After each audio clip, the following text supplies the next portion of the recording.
Hello and welcome to Awaz News. I'm Kubrali and I'll be taking you through big news across Canada. Devastating driver charged, grief counselors on hand after girl killed in hit and run outside Burlington school.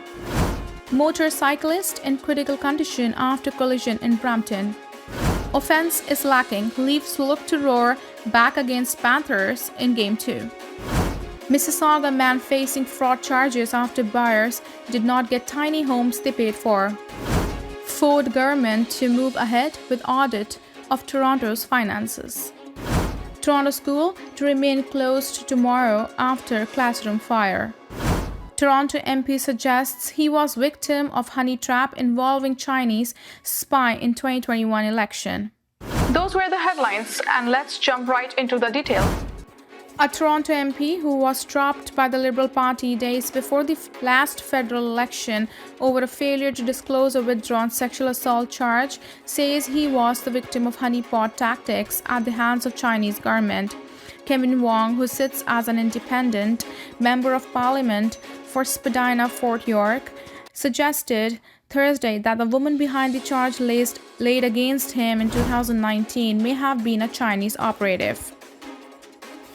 A honey trap, as described by Canada's spy agency, CSIS, is a form of sexual entrapment meant to seduce you and get you in a compromising position or one where you could be blackmailed. In 2021, just 2 days before the election, the Liberals turfed Wong for failing to tell them about the past sexual assault charge, which was dropped by the Crown, but his name remained attached to the party on paper ballots and yard signs.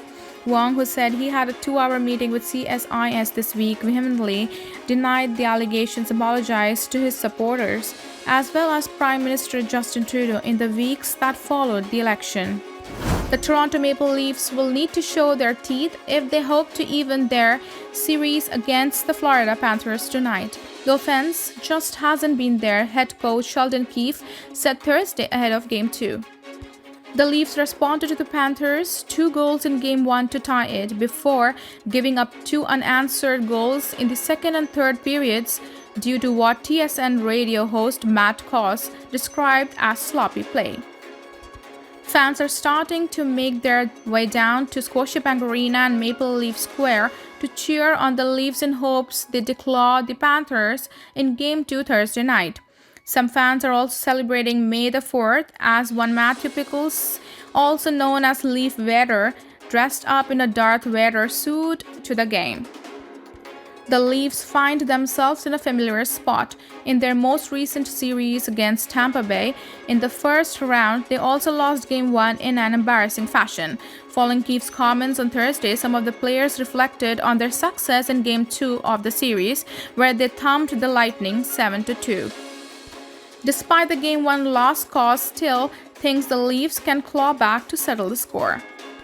The Leafs are still the betting favorite to win the series. The team went 3-1 against the Panthers during the regular season.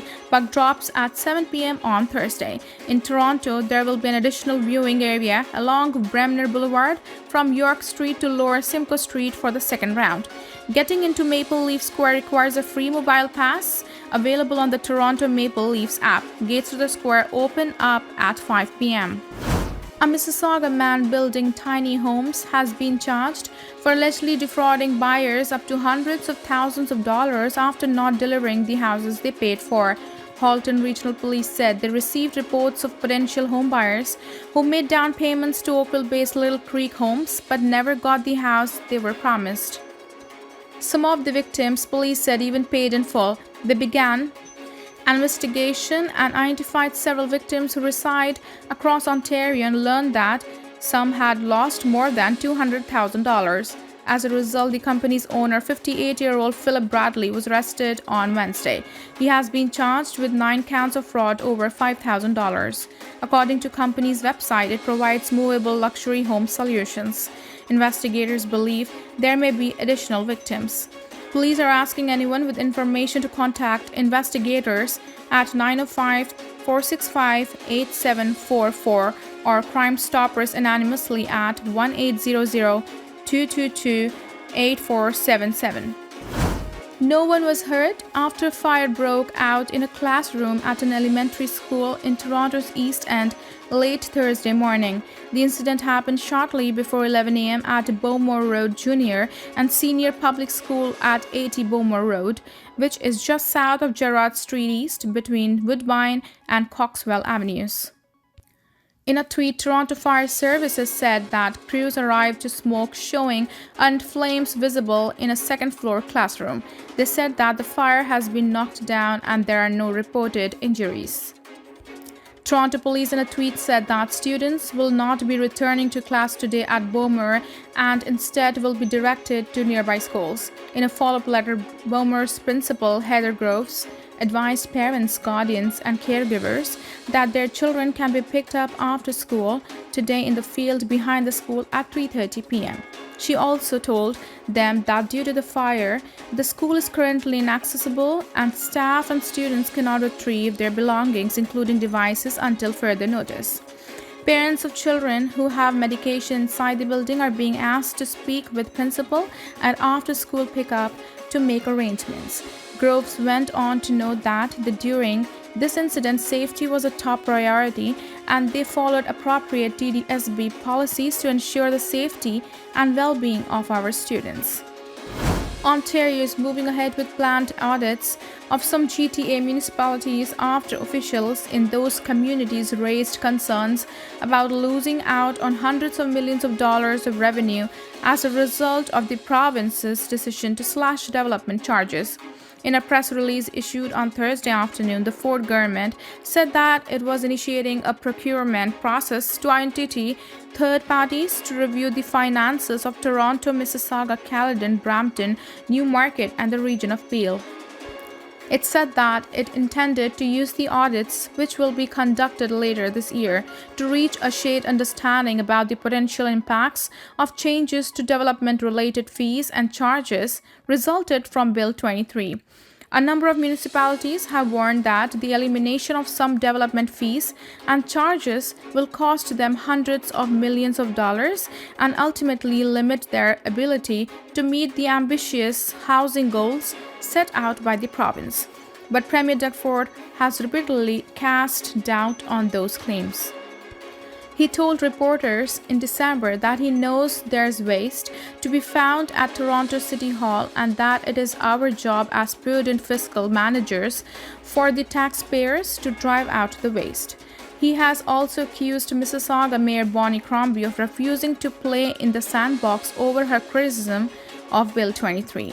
Toronto officials have said that the city stands to lose out on $200 million in annual revenue as a result of the changes in Bill 23. They have also said that without a funding commitment from the province, the city may have to halt work on a number of affordable housing projects as soon as this summer. Mississauga, meanwhile, has indicated that it could lose approximately $1 billion over the next decade. A driver has now been charged and a Burlington community is in mourning a day after an 8-year-old girl was fatally struck by a vehicle after getting out of a car to attend a school concert.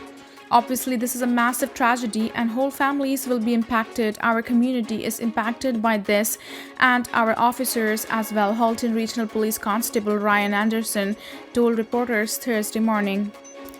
Becoming emotional at times, Anderson said that a driver has now been charged with failing to remain at the scene of an accident after being taken into custody in the vicinity of the school last night. Police said the child was struck after she got out of her parents' car in the school's driveway and made her way to the east entrance door. A white SUV exiting the lot struck the girl and then turned west onto Baldwin Street without stopping, police said. The girl was rushed to the McMaster Children's Hospital but did not survive. Police were able to quickly locate the 21-year-old driver of the vehicle with a witness tip about the license plate, and he has since been taken into custody. Flowers and stuffed animals could be seen at a makeshift memorial outside Central Public School Thursday morning, and school officials said grief counselors would be on hand for the school community. Colette Radok, Superintendent of Education of the Halton District School Board, told Awaz News outside the school Thursday morning that the board and the school are heartbroken. She said the board's tragic events response team is at the school today to provide support to staff and students and will remain there for as long as needed. The team includes child, youth, counselors, and social workers. Burlington Mayor Marianne Mead Ward also released a statement about the girl's death, calling it a tragic incident. An area resident who gave his name as Dan and spoke with Awaz News outside the school described the community as a place where everybody does kind of look out for each other and said multiple families are likely feeling the impact. This really is a community, this area here. Everybody does kind of look out for each other, so I am sure this is not just impacting one family. Police said they continue to investigate the incident and are urging anyone with information to come forward. A motorcyclist has been critically injured in a two-vehicle collision in Brampton. Peel Regional Police say a motorcycle and another vehicle collided at the intersection of Main and Warren Streets just after 3:30 p.m.